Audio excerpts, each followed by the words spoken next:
네, 미국 대통령 선거 역사상 가장 혼탁했다고 평가를 받는 46대 대선이 끝났습니다.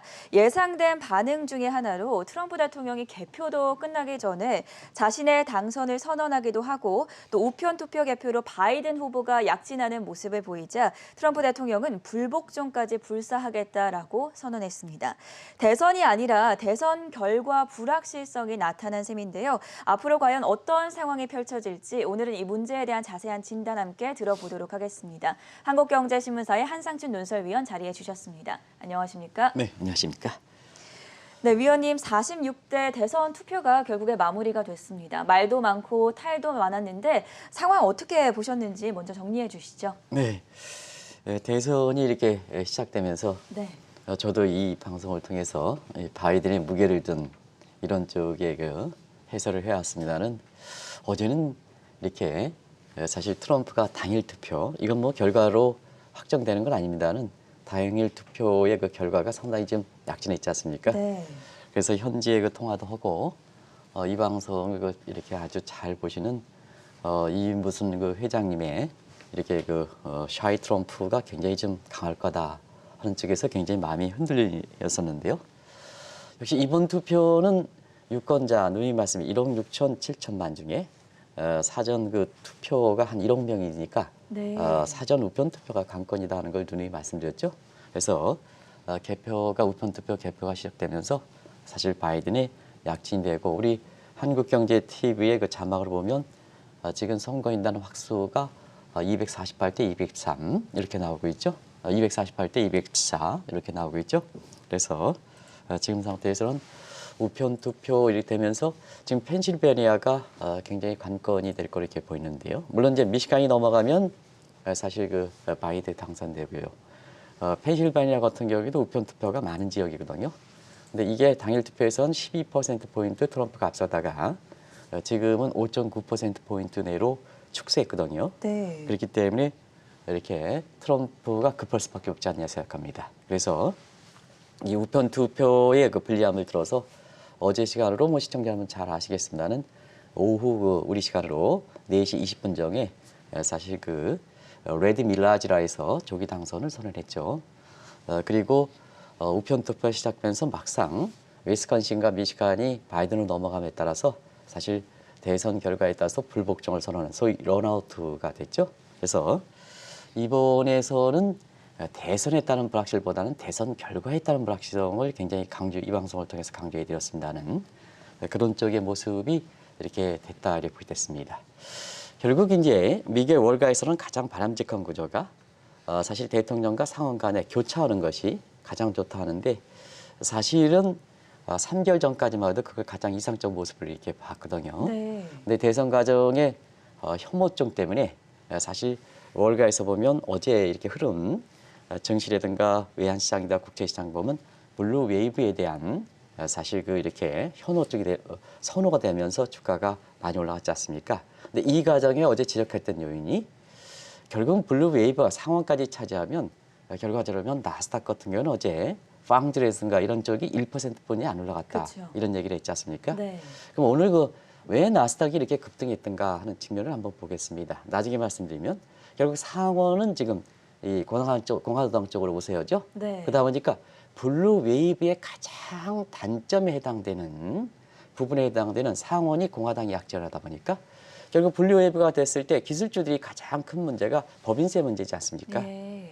그러다 보니까 법인세가 21에서 28% 올라가다 보면 대형 기술주들이 안 돼. 그게 지금 이렇게 대형 기술주의 약점이 희석됐죠. 그렇죠. 그리고 또 한 가지는 바이든이 반독점법을 주장하고 있거든요. 네. 그러다 보니까 반독점법도 약화됐죠. 그러다 보니까 나스닥 지수가 바이든의 그 당선 가능성 그리고 특히 블루웨이브 되면서 나스닥 지수가 상대적으로 많이 올라가게 된 배경이다 하는 걸 말씀드리겠습니다. 우리가 나스닥이 랠리다 이렇게 하지만 어떤 쪽에 문제가 있었을까? 왜 이렇게 올라갔을까? 그 대목을 이렇게 국내 언론들이 지적하지 않기 때문에 어제 블루웨이브에 대비해서 나스닥 빵주가 가장 됐는데 요게 상원에서 사실은 공화당이 약진하다 보니까 두 가지 법인세 인상 문제에 대한 불리함, 그다음에 반독점 문제에 대한 불리함 이런 게 풀려서 나스닥이 아주 급등한 모습이다 이렇게 됐습니다. 또 한 가지는 어제 사실 트럼프가 당일 투표에서 굉장히 약진함에 따라서 은행 PB들이 달러 사세요, 달러 사세요 굉장히 강조했던 걸로 알고 있습니다. 네. 근데 이 방송을 통해서는 어제 미국의 증시는 올라가고 달러 가치는 떨어진다 하는 이런 쪽의 제목을 붙이면서 이렇게 방송해 드린 적이 있습니다. 어제 제목을 보시면 잘 아실 거라 생각하는데요. 오늘 결과적으로 보면 미 증시는 올라가고 달러 가치는 더 떨어졌죠. 그래서 달러 인덱스 같은 경우는 어제도 큰 폭으로 떨어졌습니다. 오늘도 장중에 당일 투표에서 트럼프가 이렇게 굉장히 약진함에 따라서 장중에 우리 시간으로 한 11시 정도에 달러 인덱스가 94레벨까지 올라가다가 장 마감에는 93레벨대로 이렇게 떨어져서 어제의 개인 투자가들이 환율이 1120원대, 1130원대 보니까 트럼프가 당선된다, 달러 강세된다. 그래서 저가 매수와 함께 체리팩과 함께 이렇게 장중에 달러를 많이 사신 분이 네. 특히 1148원대 가면서 굉장히 많이 사신 분들이 있거든요. 그런데 사실 어제 장 막판에 바이든이 약진하면서 1130원대 후반으로 내렸습니다는 오늘 달러 인덱스가 이렇게 떨어짐에 따라서 사실 이 대목에 있어서는 그렇습니다. 그래서 항상 이렇게 대선 결과 불복종 문제가 이렇게 나왔을 때는 개인 투자가 입장에서는 이런 리스크를 미리 이렇게 선제적으로 하는 것보단 지켜보고 하는 게 좋다는 걸 누누이 말씀드리면 네. 바로 이와 같은 현상이 발생될 수 있기 때문에 시청자분한테 말씀드리는 겁니다. 이틀 전에 이 방송에서 진단해 드린 대로 트럼프 대통령이 개표도 끝나기 전에 이미 조기 당선에 대해서 미리 선언을 했습니다. 그 부분에 대해서도 전해주시죠. 네, 이틀 전에 레드 빌라지라든가 네. 조기 당선이라든가 런아웃 현상, 대선 결과에 따라서 불복종 이 문제가 사실은 시청자 여러분한테 요번에 위험은 대선 위험이 아니라 대선 결과 위험이다. 그래서 내년 1월 20일 어쨌거나 대통령의 취임해야 되는 그때까지는 상당히 혼탁한 양상을 좀 주목하실 필요가 있다는 것을 말씀드렸는데요. 사실은 그만큼 바이든이 당선 가능성이 높기 때문에 그러는 거죠. 네. 그래서 다시 한번 말씀드립니다는 작년 7월 트럼프 대통령이 플로리다 출정식 이후에 플로리다의 일부 지역을 제외하고는 전부 여론조사 결과에서 한 번도 이긴 적이 없죠. 그리고 대선 직전까지 이렇게 나온 것을 보면 트럼프가 바이든이 한 7%포인트 뒤지고 주요 경합 지역에서도 한 3%포인트 뒤졌지 않습니까? 네. 그런 과정에서 사실 이렇게 바이든이 모든 면에서 앞서가 되니까 욕심이 많은 정치꾼에 해당되는 사람은 이 대선 결과를 만약에 이런 여론조사 결과대로 나오면 수용할 것이냐 하는 이 측면에 사실상 이렇게 시청자 여러분한테 이 대목을 좀 이렇게 염두에 두십사. 이래서 이번은 대선이 끝나면 불확실성이 해소돼서 주가가 올라가는 게 아니라 네. 대선 결과에 따른 불확실성이 내년 1월 20일까지 지속될 것이다 하는 이 측면을 말씀드렸습니다. 실제로 보면 이번에 유권자 수가 1억 6천만 명이었죠. 1990년대 이후에 가장 많다 그래요. 근데 사전 투표가 1억 명이거든요. 그래서 미국의 투표 방식에 대해서 한번 말씀드린 적이 있죠. 그래서 미국의 투표 방식은 세 가지다. 하나는 당일 투표가 있고 네. 사전 투표가 있는데 사전 투표도 사전 현장 투표가 있고 사전 우편 투표가 있다. 그러면 사전 현장 투표도 전부 우편으로 들어오는 거죠. 근데 이게 1억 명이라는 얘기입니다. 1억 명. 결과적으로 보면 이 1억 명이 갈 것이다. 이렇게 보는데요. 아마 아시겠습니다는 맨 처음에 한국은 부재자 투표부터 먼저 개표하거든요. 이렇게 해서 개표하는데요. 사실상 미국은 플로리다를 제외하고는 나머지는 우편 투표를 마지막에 이렇게 개표하거든요. 네. 그러다 보니까 자연스럽게 당일 투표에서 누구나 예상했던 대로 트럼프가 우위에 있을 것이다 하는 것은 다 누구나 이게 예상했거든요. 근데 투표한 사람의 1억 6천만 명의 1억만 명 이상이 이렇게 사전 투표를 했으니까 이 결과가 관건이지 않습니까? 그리고 그게 이제 이렇게 개표가 되면서 이렇게 당일 투표 때 이렇게 압도적 우위를 지켰던 미시간이 넘어가게 되는 배경이 그렇죠. 되거든요. 넘어가니까 트럼프가 다급해서 더 이상 이거에 대해서 개표를 중단해라 이런 식으로 이렇게 돼서 결과에 대해서는 법적팀이고 법률팀까지 지금 구성하는 양상이거든요. 네. 그러다 보니까 혼탁한 양상이 지속된다 이렇게 보게 됐습니다. 말씀해주신 대로 트럼프 대통령이 우편 투표를 인정하지 않음에 따라서 상당한 혼란이 예상이 되고 있는데요. 오늘 새벽에도 속보로 전해진 소식에 따르면 이 미시간이나 그리고 위스콘신에 대해서 소송을 제기했다라는 보도도 나왔더라고요. 그만큼 바이든 후보뿐만이 아니라 지지자들도 거센 저항을 할 것 같은데 이 부분에 대해서는 어떻게 보십니까? 네, 당연히 이제 트럼프에서는 그렇게 나올 수밖에 없죠. 네. 그러면 이제 이 대목에 대해서 자, 미 국민들도 지금의 개표 방식이라든가 이런 게 사실상 미 국민들이 이렇게 인정하느냐 하는 측면에서는 트럼프의 레드밀라르지 조기 당선이라든가 런아웃 현상, 대선 결과 불확실에 대해서 미 국민도 인정한다고 이렇게 본다면 사실상 나중에 이렇게 커다란 트럼프 입장에서도 사실 이런 것 절차를 통해서 본인이 연임할 수 있는 가능성이 있겠죠. 근데 이 트럼프는 집권 3년 반 동안도 그렇고 네. 이번에 대선 과정에서 많은 부도덕 행위를 했지 않습니까? 뭐 아시겠습니다는. 그중에 여론조사 결과를 무용론이라든가 음모론이라든가 또 여론조사가 플로리다 좋을 때 나올 때는 그건 또 당신 마음대로 또 이렇게 그건 정확하다 이렇게 얘기하지 않습니까? 네. 그래서 일관된 행동을 못했다는 얘기입니다.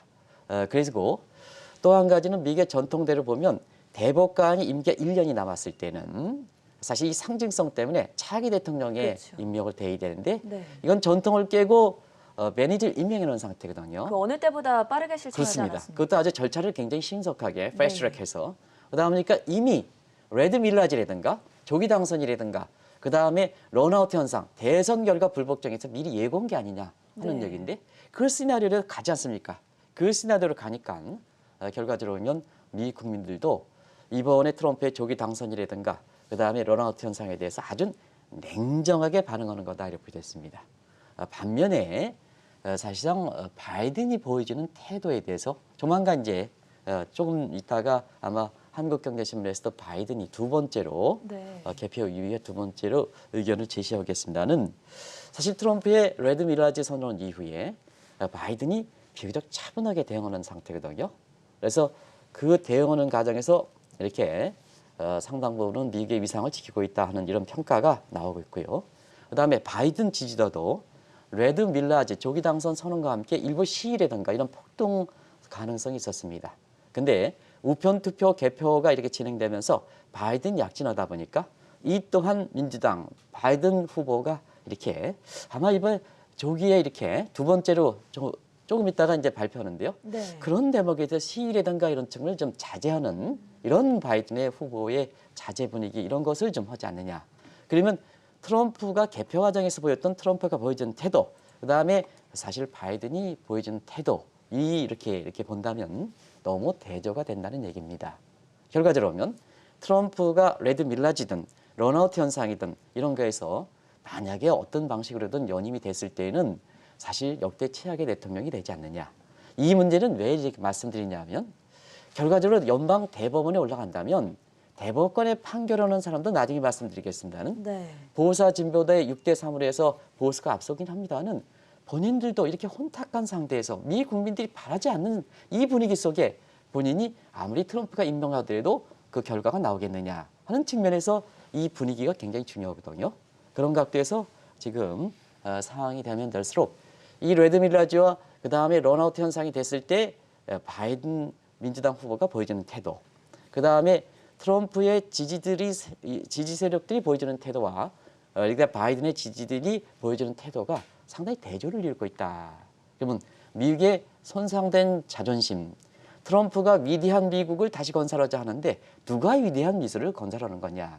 미국 사람들은 전통적으로 강한 대통령을 원하거든요. 네. 근데 강한 대통령이 원하더라도 말로 주장하는 게 아니라 실제로 힘으로 보여주는 측면에서 보면 국민의 합의에 의해서 강한 대통령이 나와야 그게 합의가 되는 거거든요. 네. 그런 측면에서는 이후에 전개될 수 있는 사항에 지금의 바이든과 트럼프의 보여주는 태도, 그다음에 바이든의 지지도와 트럼프의 지지도가 보여주는 태도 이런 것이 앞으로 있을 미국의 대법원, 그다음에 경우에 따라서는 하원에서 넘어갈 때는 하원에서 그 대통령을 그렇게 선출할 때 굉장히 중요한 요소가 된다 하는 것을 말씀드리겠습니다.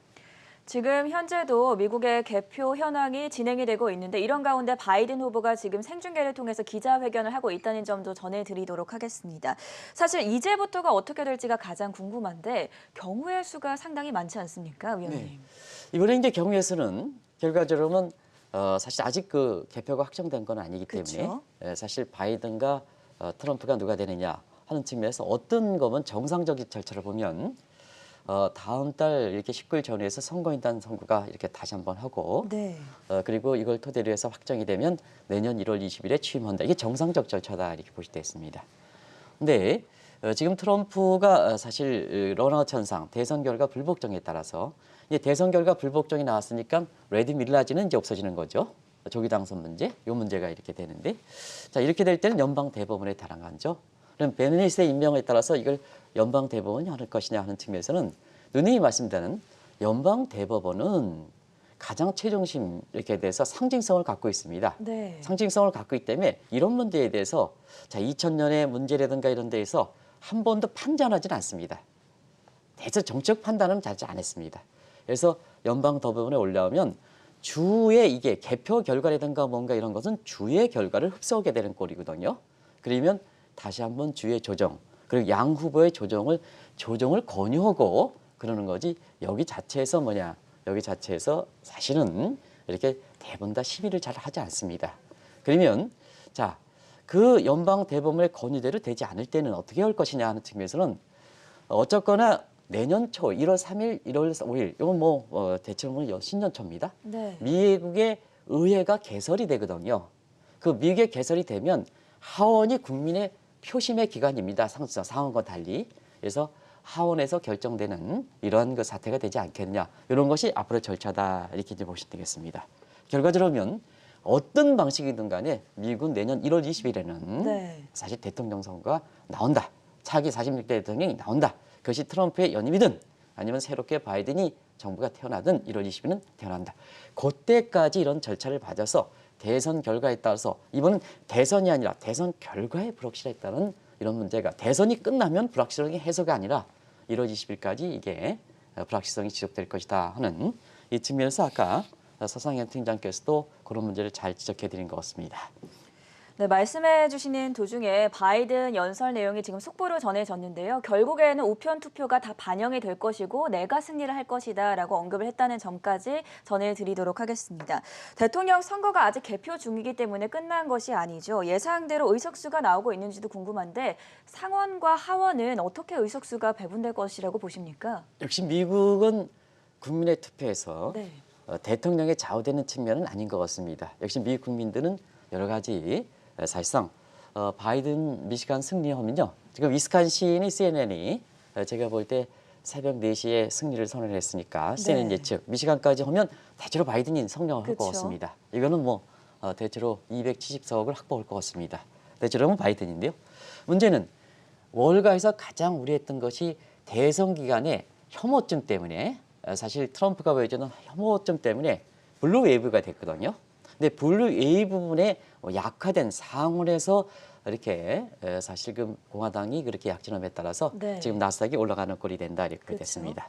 그래서 하원은 이번이 없는 한 사실상 민주당이 다수당을 차지하는 입장이고요. 이것도 당일 투표로 본다면 하원이 넘어갈 줄 알았습니다. 공화당 쪽으로. 그래서 경우에 따라서는 레드 이렇게 사실 레드 웨이브가 될 줄 알았습니다. 네. 당일 투표를 보면 트럼프도 이렇게 대통령도 공화당, 상원도 공화당, 하원도 공화당 이런 얘기까지 나왔었거든요. 근데 역시 우편 투표 이런 문제를 위해서 민주당이 다수당을 차지하는데요. 한 가지 말씀드리면 45대 대통령의 후반, 이건 이제 하원은 중간 선거의 절반씩 뽑거든요. 그렇죠. 후반기에 있잖아요. 후반기에 민주당이 압도적 지위를 차지하는 것보다 약화됐습니다. 그러면 블루 웨이브가 됐을 때 바이든이 당선된다 하더라도 마음대로 가져갈 수 있는 입장은 아니죠. 이게 이렇게 나스닥이 상승한 배경도 된다 이렇게 됐습니다. 또 한 가지는 사실 당초 예상과 달리 상원에서 공화당이 약진했죠. 네. 그러다 보니까 바이든 정부의 법인세 인상 문제, 그 다음에 반독점 문제, 요 기술주가 블루 웨이브가 됐을 때 가장 큰 타격을 미치고 어제 장세에서도 기술주 빵주들이라든가 이게 가장 적게 상승했는데요. 요 분이 풀리다 보니까 이렇게 어제 사실상 어제부터 시작됐던 미국의 그 나스닥 지수가 장 초반부터 많이 오르게 된 배경이다 하는 걸 말씀드리겠습니다. 결과적으로는 월가에서 가장 바라는 것이 물론 대선이 혼탁하는 기간에 블루 웨이브를 바라는 측면도 있겠습니다는 월가에서 가장 바라는 돈의 흐름은 아주 균형이거든요. 제가 우리나라의 국내 증권사의 대형 증권사의 최고 이렇게 그 CEO도 항상 돈의 흐름은 균형을 봐야 된다. 균형. 그리고 저도 이제 방송을 통해서 쏠림이 있을 땐 균형을 봐야 된다는 걸 말씀드리는데요. 돈의 흐름은 균형이 가장 중요한 겁니다. 네. 그런 과정에서 보면 이번에 한번 보시기 바랍니다. 대통령은 이렇게 민주당이 가죠. 네. 상원은 공화당이 가죠. 그러다 보니까 결과적으로는 월가가 바라는 가장 균형 모습이 되지 않겠느냐 하는 이런 시각에서 증시에서도 이런 그 런아웃 현상이라든가 이런 측면이 나타나긴 했습니다는 주가가 상승하는 모습을 보이고 있다 이렇게 보게 됐습니다. 하지만 대선 결과를 놓고 혼란이 지속된다면 이 또한 큰 문제가 될 것으로 보이는데요. 향후 코로나나 경기 문제와 관련해서는 어떤 반응들이 나올 거라고 예상하십니까? 결국 대선에서 상원이 차지할 때는 네. 기술주와 관련된 법인세라든가 반독점에 대한 부담이 줄어서 기술주에 이르지만 전체적으로 미국 증시가 오늘 올랐다고 해서 계속해서 오르겠냐 하는 측면에서는 결국 경기 부양책의 가능성이 합의 가능성이 적다는 얘기입니다. 왜냐? 상원을 통과해야 되기 때문에. 그런 측면에서 경우에 따라서는 내일부터 미국 증시의 모습에서는 경기 부양책 하지수로 등장할 거다 이렇게 됐습니다. 왜 그러냐면 결과적으로 런아웃 현상이라든가 이런 것에서 혼탁한 과정이 되면 결과적으로 지금의 미국 경제에서 보면 코로나 문제가 가장 당면한 문제가지 않습니까? 그렇죠. 그러면 대선 결과 불복종이 나와서 자 갈기갈기 찢어질 때는 결국 코로나 문제의 통제력이 이루어진다는 얘기죠. 겨울철은 다가오는데 네. 지금도 10만이 되고 대선의 결과에 따라서 온통 미국의 국민들이 대선 결과에 따라서 박빙이고 가장 유권자가 많이 1900년대 이후에 가장 높다 보니까 거기에 쏠려 있지만 사실은 이렇게 미국에서 전문적인 이렇게 이 기관 보면 자 미국의 통제권 벗에서 벗어났다 이렇게 얘기하지 않습니까? 하루에 확진자 수가 오늘도 9만 명이 넘어서는 모습을 이렇게 보이고 있습니다. 그럼 이거 통제를 어떻게 할 것이냐? 통제를 어떻게 할 것이냐? 그러면 대통령이 당선되지 않는 상태에서 혼탁한다면 결국 주지사가 되는 거거든요. 네. 그럼 주지사는 뭐냐? 이런 문제에서는 당연히 경제 봉쇄보다는 코로나 이렇게 경제에 대해서 열어놓기보다는 경제 봉쇄 쪽으로 가는 거죠. 주지사 입장에서는. 그래서 주지사 힘이 센 시카고라든가 덴버라든가 텍사스 같은 일부 부분 통제에 들어가는 거죠. 등장이죠. 그래서 대선의 결과에 따라서 불확실성이 이렇게 되면 경기 부양책 문제가 사실 가장 한 이슈인데요. 이것이 상원에서 공화당이 이렇게 넘어간다면 네. 경기 부양책은 사실 그 내년에 새로운 대통령이 취임하기 이전까지는 코로나가 심각성이 되는데도 불구하고 이게 빨리 이렇게 될 가능성이 적거든요. 그러면 뭐냐? 지난 4차 지원금을 통해서 대부분 미국 국민들의 손에 갔던 지원금을 이렇게 전부 바닥이 난 상태거든요. 네. 이런 상태에서는 이 겨울철에 어떻게 버틸 것이냐는 측면에서는 이렇게 경기 재도난 문제가 급부상할 수도 있다 이렇게 보시면 됐습니다. 그런 것이 어제 말씀드렸다시피 CNBC라든가 이런 데는 이미 미국 경제가 3분기에 33.1%로 굉장히 많이 오르긴 했습니다는 사실 그 4분기서부터는 빨리 둔화될 것이다 이렇게 보는 것도 바로 그런 측면이다. 어제 그 수치는 보여드렸죠? 그래서 CNBC라든가 이런데 그런 수치가 나오게 된 배경이다 이렇게 보게 됐습니다. 어제 이 시간을 통해서 주요 골자로 전해드렸던 내용이 바로 바이든과 파월의 환상 짝꿍이라고 할까요? 이 환상조가 탄생을 하게 된다면 미국 주가는 오르고 달러 가치는 내린다였습니다. 앞으로는 미국 중앙은행 페드의 역할이 더 중요할 것으로 보이는데 이 부분에 대해서는 어떻게 보십니까? 네, 어제 그 방송 제목에서 그랬죠. 네. 바이든과 파월 간의 환상 팀이 있게 될 것이다. 지금 가능성은 좀 그런 쪽으로 높을 것 같아요. 그렇죠. 사실. 그리고 오늘 그 주가에서 이렇게 보더라도 미국 주가는 많이 올랐죠. 그리고 달러 가치는 어제에 이어서 인덱스화에 국내 외환시장에서는 어제 1148원까지 이렇게 올라가는 모습을 보였습니다는 네. 사실 미국에서 보면 달러 인덱스는 어제도 떨어지고 오늘 떨어졌습니다. 오늘 떨어지는 그런 양상으로 이게 가고 있는데요. 결과적으로 보면 경기 부양책이 자 상원이 공화당 쪽으로 가면 런아웃 현상에 대한 혼란과 함께 경기 부양책은 내년 1월 20일까지 경우에 따라서는 합의 가능성이 적다는 얘기거든요. 그러면 재정 사이드에서 경기 부양책이 적다고 본다면 통화정책 사이드에서 통화정책사에서 파월 의장과 그 다음에 페드 역할이 굉장히 중요하게 되는 거죠. 그런 측면에서 지금 많은 사람이 대선 때문에 이게 저희는 뭐 그런 거 관계없이 어제 FOMC 회의 결과에 대해서 얘기했지 않습니까? 네. 이게 이렇기 때문에 이런 사태가 벌써지기 때문에 지금은 재정 문제에서 이렇게 재정 문제에서 당분간 합의 가능성이 적다고 이렇게 본다면 통화 정책이 굉장히 중요하기 때문에 어제 대선이 이렇게 급하게 진행되는데도 불구하고 이 시간을 통해서 이 문제가 더 주목해서 보실 필요가 있다 하는 말씀을 드렸었는데요.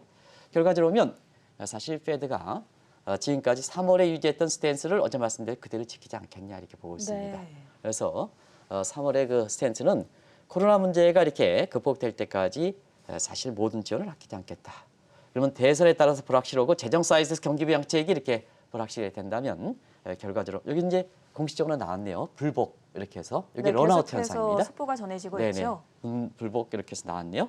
그래가지고 어제 이렇게 레드 밀라지 조기 당선과 함께 나올 거 있는 건 다 나오는 것 같아요. 어떻게 민주주의에서 한나라 최고의 대통령을 하신 분이 이런 모습을 보여주는 것이 아마 이렇게 보면 이렇게 대선이 이렇게 개표가 끝나고 대법원이라든가 이런 쪽에 판결이 끝나면 굉장히 트럼프 대통령이 평인을 갔을 때 어떤 모습일까 하는 이 측면은 벌써부터 이제 한번 생각해 보시기 바랍니다. 지금 시간이 많이 경과됐습니다는 결과적으로 보면 그렇습니다. 그러면 지금 상태에서 이 대선에 따라서 지금 불확실한 남은 상태인데요. 페드가 지금의 얘기는 기준금리는 제로기 때문에 더 이상 떨어지기가 어려우거든요. 미국은 합중국 형태이기 때문에 기준금리를 마이너스로 일본과 유럽처럼 마이너스를 썼습니다. 또 특히 미국과 같은 합중국 형태가 취하는 것이 유로랜드 19개 형국이거든요. 네. 결과적으로 보면 통화정책에 있어서는 ECB가 결정하거든요. 그러면 통화정책 사이드에서는 유나이티드 스테이트 오브 유럽이라는 얘기입니다. 미국과 마찬가지로 주에 이렇게 해서 의사결정이 있는 유나이티드 아메리카와 마찬가지로 통화정책에서 유로랜드 국가들이 ECB에 결정권을 줬으니까 통화정책 사이, 재정정책선 독립성을 인정하는 거고 그런 측면에서 보면 유럽이 합중국 형태를 취하고 있는데 사실 마이너스 금리가 부작용이 더 크게 나타났거든요. 네. 그런 측면에서 이번에 사실 이번 대선 결과에 따라서 불확실성이 증폭해서 미국의 증시라든가 경기 그리고 경기 부양책이 사실상 주문을 했는데 이것이 단기에 경기 부양책이 들어오지 않는다면 결국 연준 입장에서도 금리는 그렇고 그다음에 양적 매입을 통해서 더 규모를 통해서 돈을 좀 더 푸는 이런 조치가 긴급 조치는 나오지 않겠느냐 하는 이런 쪽이 지금 미국의 대선 결과에 따라서 불확실성을 줄이기 위한 페드 역할이 굉장히 중요하다 네. 하는 이 말씀을 드리겠습니다. 마지막으로 이번 미국 대선 결과가 한국 경제와 증시에 미칠 영향에 대해서는 어떻게 생각하십니까? 저는 뭐 현 정부가 네. 잘했든 잘못됐든 그때마다 비판도 하고 그다음에 강하게 옹호도 합니다. 그러면 시청자 여러분 한번 보겠습니다. 자, 미국의 대선에 따라서 불확실성이 오히려 증폭되는 상황이거든요. 대선 결과가 불확실하니까. 네. 자, 이런 사태가 됐을 때 현 정부가 과거 입법 예견대로 대주 요건을 3억으로 축소해 놨다면 연자제도 현대판 연자제 해놨다면 네. 한국 증시가 가장 어려웠을 겁니다. 어려웠겠죠. 그렇죠? 네. 그래서 현 정부와 여당이 어떤 뭐 잘했다 못했다 가치 판단 여부와 관계없이 결과적으로 보면 대주 조건 10억 유지하고 그다음에 연자제를 폐지했던 것은 현 정부 들어서 오죽했으면 모든 경제 정책에서 가장 잘된 정책이다 하고 제가 자막으로 그렇게 뽑아버렸으니까 네. 그런 측면에서는 사실 현 정부가 그런 측면에 결과적으로 그렇게 10억 유지해 놓은 것이 결과적으로 이와 같은 사태에서는 가장 완충 역할을 할 수 있지 않느냐 하는 것이 해외에서도 그렇게 평가하고 있다고 보셨습니다. 최근에 보면 강압적인 상속세라든가 이런 것도 자꾸 유연한 입장을 이렇게 보이는 이런 상태요. 그러다 보니까 현 정부 입장에서는 사실 한 가지 꼭 좀 말씀드리겠습니다. 대지 요건 3호, 요건 10억 그대로 유지한 상태에서 지금은 커머셜 뱅크, 시중은행을 중심으로 해서 가면 안 됩니다. 네. 지금처럼 과감 오데이셔스 피버팅은 모험성을 갖고 있어야지 경제가 발전한다는 얘기거든요. 그게 혁신 성장입니다. 현 정부가. 그러면 은행의 중심을 커머셜 뱅크 쪽에 아직도 연을 두는 이렇게 되면 되겠습니까? 그래서 인베스트뱅크, IB 쪽에 주관돼야 네. 한국의 경제 신진대사가 되고 그다음에 과감하게 오데이션 피버팅을 할 때 굉장히 우리 경제가 이런 사태에 대해서 굉장히 왜냐? 이 커머셜 뱅크 쪽은 담보를 요구하지 않습니까? 네. 인베스트뱅크는 모험성을 주지 않습니까? 리스크 매니지먼트, 위기 관리에 아주 생명을 갖고 있다는 얘기거든요. 네. 그런 측면에서는 이렇게 전자막 좀 보시면 되겠는데요. 자막을 통해서 제가 말씀드리겠습니다. 그래서 전자막을 통해서 이렇게 돼서 현 정부가 10억 유지를 잘 해놨으니까 이제는 커머셜 뱅크, 시중은행의 중심으로 하지 말고 지금은 과감하게 피보팅하는 상태에서 리스크 매니지먼트에 가장 이렇게 그래도 훈련이 잘 된 인베스트 뱅크 쪽에 이쪽에 좀 적극 지원해달라 하는 이런 쪽을 좀 마지막 말씀드리겠습니다. 또 개인 투자자 입장에서도 지금은 미국과 관련돼서 사실상 8월서부터 차익 실현을 공언했던 것이 네. 미국이 뭐 이렇게 많이 올라가셨으니까 욕심을 부리지 말고 한번 차익 실현하면 이런 대목에 대해서는 상당 부분 좀 이런 그 미국의 대선 결과에 따라서 레드 밀라지라든가 그 다음에 사실 그 런아웃 현상이라든가 이런 거에 대해서 좀 비교적 좀 편하게 이렇게 대응할 수 있지 않냐 생각합니다. 그래서 시청자분한테 말씀드리면 지금 이렇게 혼탁한 상황에서는 해외 종목 투자에서 많이 되면 차익 실현하고 나중에 욕심 부리지 말고 또 투자 수단에서는 여러 가지가 있거든요. 해외 종목 투자도 있습니다는 네. 연금이도 있고 모든 ETF 상품도 있지 않습니까? 다양하게 포트폴리오를 구성해 놓을 필요가 있다는 걸 말씀드리겠습니다. 마지막으로 어제 오늘에 걸쳐서 제가 한국 경제의 문제에 대해서 좀 말씀드리겠는데요.